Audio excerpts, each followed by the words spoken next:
If any aspiring business owner ever felt like quitting over hard times, he should first read the story of John Parham. Born and raised in Anamosa, Iowa, John Parham fell in love with motorcycling at a young age. So much, in fact, that he ran away from home in high school when his parents disapproved of him buying a bigger motorcycle. Well, yeah, I mean, I wanted the bike, the BSA, and they couldn't understand, really, I couldn't understand, well, what's the difference if it's 250 cc's or 650 cc's? And, but they didn't want that big a bike because they thought I'd be going farther away. John finally bought the bike with his parents' approval. Several years later, while working a third shift job, he started a bike shop with his high school teacher. That partnership didn't work, but John walked away with a truckload of used parts and determination. I told him, I said, I'll tell you what, again, I wanted out, but I'll take all the used parts, all these parts. You can keep the name of the business, you can keep all the new parts, you can keep the location. Now I'm going to start another bike shop up, but all I want is all the used parts. Of course, he thought I was the stupidest guy in the world. So I moved it all to a different building, which was dirt floor. I took pictures of that building and a couple buildings that sat beside it that we didn't even rent to send to the distributors in order to even get set up to buy stuff. And we started over again, mainly working out of our van. So it took me a long time to build my business back up. He built the company back up by traveling to swap meets, selling and buying parts. During this time, he realized that his struggling small shop in Anamosa could be more successful if he could reach more people. He was one of the first to start collecting mailing lists while developing a catalog to hand out at the shows. Eventually, he was promoting his own swap meets that attracted thousands. John's commitment to building the promotions and part companies was non-stop. I only went 1 year to community college, but I always went to continue my education.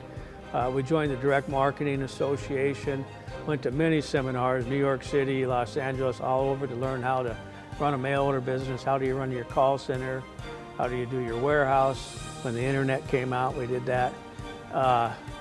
It was just a continuous growth of trial and error, I guess, to expand, but it was amazing how the business grew. If you had the entrepreneurial spirit and you wanted to make a nice rearview mirror or an air cleaner or some grips, maybe an engraved part, one of your greatest difficulties is going to be actually selling it, finding an outlet for it. If you could get your part into a J&P Cycles catalog, you had incredible reach that you just couldn't invent yourself. So that John was constantly looking for great parts for his customers, at the same time was helping those small shops, those entrepreneurs. He has feelings for the little guy, I guess, if you want to call it, and he would help him, like in business. I think he saw how we struggled so much, in the beginning, that he would help anybody to start a business. John knew all too well about struggling in business. While his J&P promotion company was successful, J&P Cycles struggled throughout the 1980s. A fire in 1984 destroyed the business. A year later, John was facing bankruptcy. The company's gross numbers were growing, but John was not taking home a regular salary. The banks were pressuring him constantly. It was time to make some changes.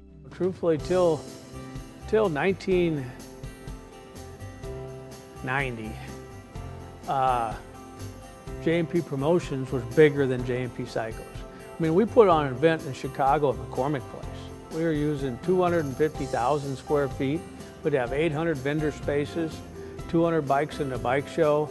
We'd get 25,000 people in a day or two. But yeah, there was a decision point where, okay, am I going to do this promotion side or do the mailer side? And that was 1990, so we grew the cycles part, but in that same year, we grew over 100% in the parts side, and I lost money, and I was in trouble.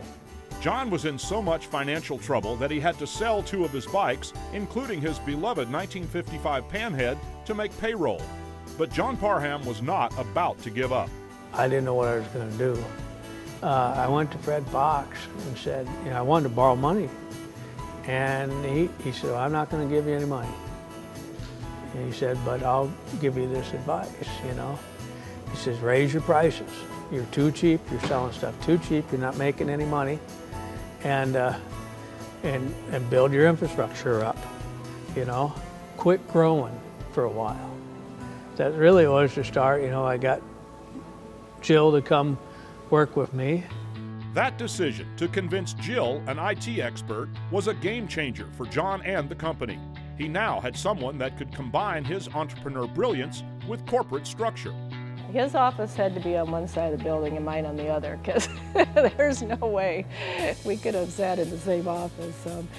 You know, he would create the ideas, and then he'd say, "Here, we gotta fix this to make it work." You know, and it'd be like, some days you just want to wring his neck, to tell you the truth. You would.